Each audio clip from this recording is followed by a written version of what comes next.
For what purpose does the gentleman from Texas rise? I ask unanimous consent to take my 5 minutes at this time. Without objection, the gentleman is recognized for 5 minutes. Thank you, Mr. Speaker. I rise this evening to announce that I introduced some legislation today dealing with the calamity that we have found at our airports with TSA. Something has to be done. Everybody's fed up. The people are fed up. The pilots are fed up. I'm fed up. You know, I've come to this floor many times over the past many years and complained about the terrible foreign policy we've had, the terrible monetary policy we had, the excessive spending and the debt, and also the tax policy. But what we're doing and what we're accepting and putting up with at this airport is so symbolic of us just not standing up and saying enough is enough. I know the American people are starting to wake up, but our government, those in charge, Congress as well as the executive branch, are doing nothing. Yes, they're talking about maybe backing off and allowing the pilots go through. But can you think how silly the whole thing is?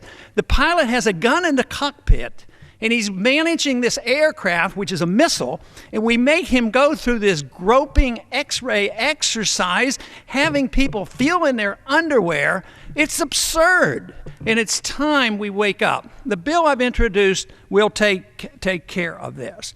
But we have to realize that the real problem is that the American people have been too submissive. We have been too submissive. It's been going on for a long time, and this was to be expected even from the beginning of the TSA. And it's deeply flawed. Private property should be protected by private individuals, not bureaucrats.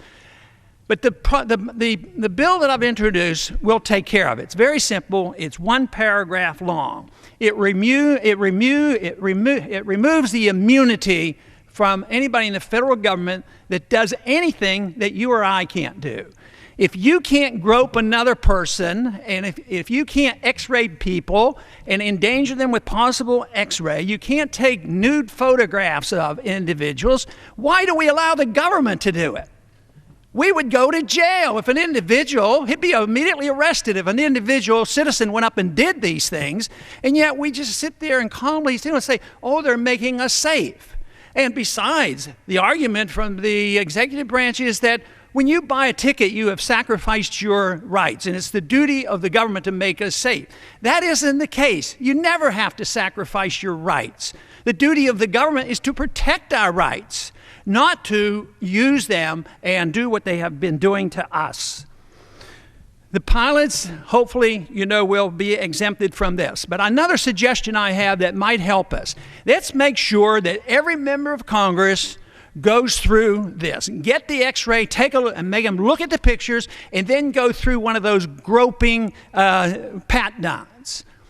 And then I think there'd be a difference. Have everybody in the executive branch, anybody a cabinet member, make them go through it and look at it. Maybe they would pay more attention.